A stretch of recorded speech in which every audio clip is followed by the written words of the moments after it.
Sustentação oral, processo 508.0679-2024-821-0017, apelante Newton da Silva Vargas,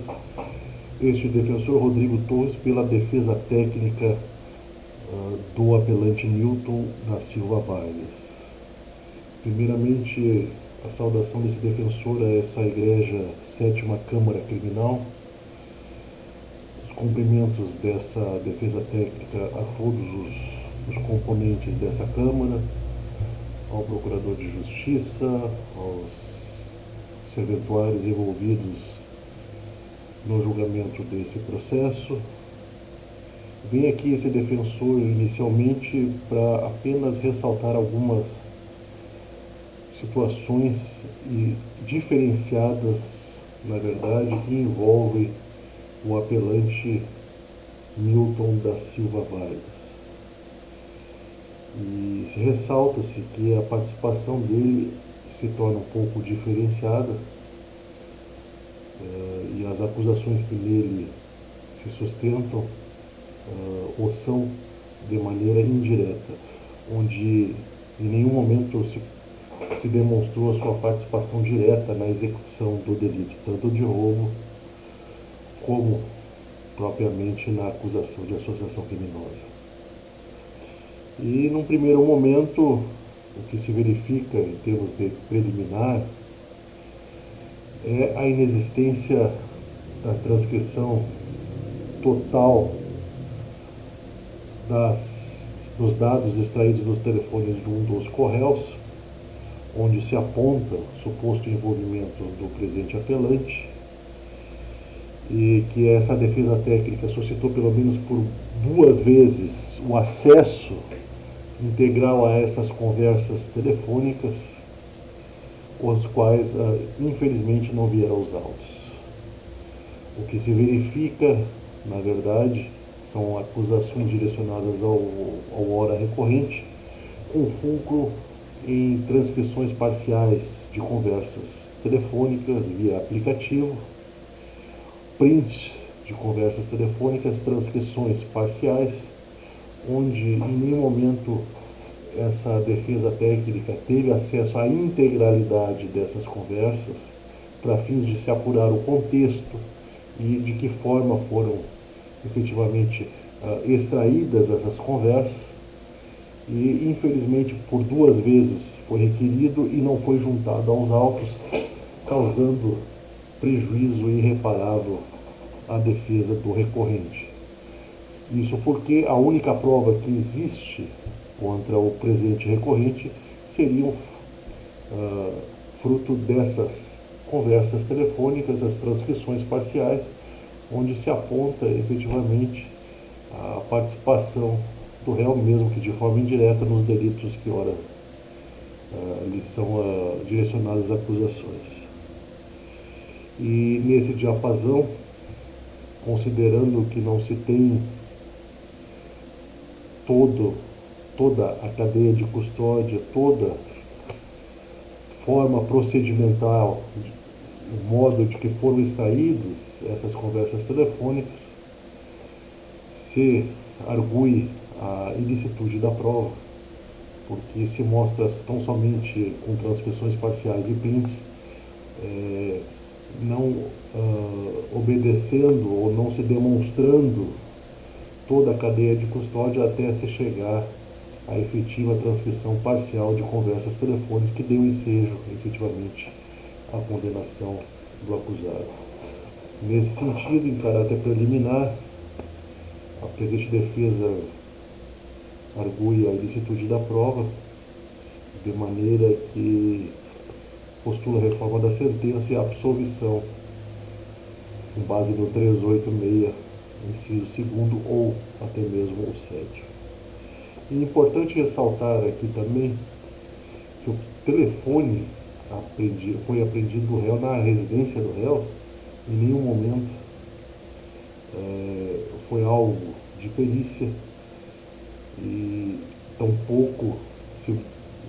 ressaltou qualquer tipo de prova que pudesse ligar o recorrente aos delitos que ora ele direciona as acusações de maneira que somente para reforçar os argumentos no sentido de arguir a ilicitude da prova por quebra de cadeia de custódia. No mérito propriamente dito e autoria delitiva que ora paira contra o réu, como já ressaltado, o que se aponta não é a participação do recorrente de forma direta no roubo pelo qual se apresenta na denúncia, e sim somente a participação indireta, e o que se efetivamente direciona quanto ao recorrente é que o mesmo teria auxiliado na identificação da vítima para fins de efetivação de roubo, conjuntamente com os outros corréus. Na verdade, não existe nenhuma investigação, não existe alguma comprovação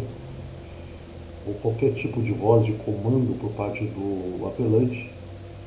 no sentido de comprovar efetivamente, mesmo que de forma indireta, a participação do recorrente no evento delituoso do roubo. Buscas foram realizadas na residência do réu, nada tendo sido encontrado que pudesse ligar o recorrente ao delito de roubo. O que existe são apenas conversas telefônicas onde se atribui que seria o recorrente ou outro corréu, mas que de maneira nenhuma se comprovou a efetiva ligação para o desiderato criminoso. A prova judicializada não se confirmou os indícios iniciais de autoria que se apontava na investigação criminal, de maneira que a prova judicializada demonstra, na verdade, sérias contradições, e por parte dos policiais, inclusive, e, na verdade, por outro lado, as testemunhas de defesa demonstram que o réu jamais teve participação no evento delituoso. E é preciso informar que o réu é primário, sem antecedentes, não houve qualquer tipo de reconhecimento por parte das vítimas, qualquer tipo de investigação demonstrando a participação efetiva do recorrente no evento delituoso, de maneira que se postula, então, a absolvição pelo delito de roubo,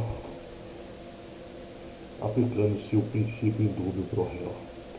No que tange especificamente a acusação de associação criminosa, da mesma forma, não existe qualquer tipo de investigação que comprove ou demonstre de maneira efetiva a participação do recorrente de forma permanente, de forma atuante, de forma duradoura, demonstra qualquer vínculo associativo com os demais corréus, senão com, no máximo, alguma participação no evento criminoso em questão. Mas na situação que se demonstra com a acusação por associação, o caráter da permanência e da estabilidade, na verdade, não é demonstrado nos autos, e nenhuma outra investigação foi realizada no sentido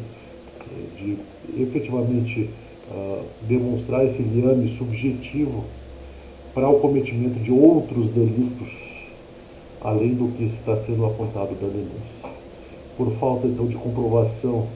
e demonstração dos requisitos que são necessários para fins de demonstração ou condenação por associação criminosa, postula-se a reforma da sentença, provimento do apelo, para fim de absolver também o recorrente do respectivo delito. E não entendendo esse tribunal pela absolvição do recorrente na empreitada criminosa, também é de se apontar a efetiva participação de menor importância, uma vez que em nenhum momento demonstrou-se qualquer tipo de voz de comando ou participação efetiva na execução do delito, de caráter decisivo, no sentido de apontar, na verdade, a efetiva participação em caráter importante na empreitada criminosa. Na verdade, o que se verifica é uma participação de menor importância, uma vez que a sua ação demonstrada nos autos em nenhum momento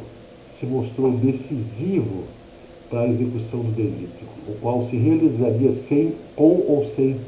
a participação do recorrente na empreitada criminosa. Então, no caso de entendimento desse tribunal pela manutenção da condenação do recorrente,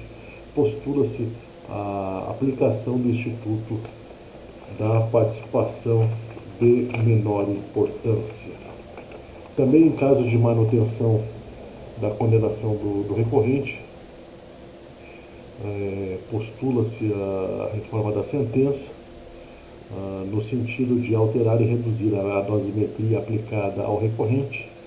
tendo em vista que a pena base, especificamente nos 2 delitos pelos quais ele acabou sendo condenado, né, e as circunstâncias negativas consideradas, no caso, as consequências tidas como negativas, apresentam-se descritas de forma genérica para ambos os delitos, tanto no roubo ou associação, de maneira que se postula a alteração e redução da pena base a seu mínimo legal. No que se pertine também a aplicação da agravante do artigo 68, parágrafo único, se mostrou de maneira extremamente exagerada e desproporcional, devendo também ser reduzida ao mínimo legal por falta de fundamentação concreta. E por fim, no que tange ao regime de cumprimento de pena, também se postula a alteração do regime para menos gravoso, que no caso seria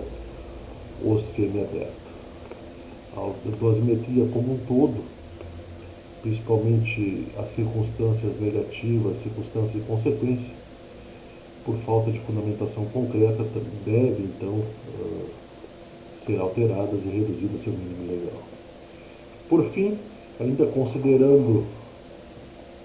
a primariedade do recorrente, bem como a demonstração através de documentos juntados nas razões da apelação, comprovando o emprego e residência fixo, o que se postula ao recorrente não é a liberdade restrita, mas sim, no caso concreto, uma vez que não se demonstrou a periculosidade concreta do recorrente, que se apenas substitua a prisão preventiva por medidas cautelares menos gravosas, podendo ser inclusive através de monitoramento eletrônico, apenas que se viabilize nesse sentido, então, em face principalmente à primariedade e a falta de demonstração, inclusive concreta, de eventual perigo à ordem pública, né, que se aplique então as medidas restritivas previstas no artigo 319 do CPP, com monitoramento eletrônico, permitindo que o mesmo trabalhe durante o dia e se recolha em regime domiciliar pela noite. E sendo assim, então, postula-se o acolhimento das preliminares suscitadas e o provimento do apelo para fim de absolvição, e, em caso de entendimento desse tribunal pela manutenção da condenação, a aplicação do instituto da participação de menor importância, ainda reduzindo-se a pena em seu mínimo legal em regime menos gravoso, semiaberto, viabilizando-se ainda a substituição da prisão preventiva, então, por medida menos gravosas, com ou sem monitoramento eletrônico. Eu já agradeço pela atenção e uma boa tarde a todos os componentes dessa egrégia Câmara Criminal. Muito obrigado pela atenção.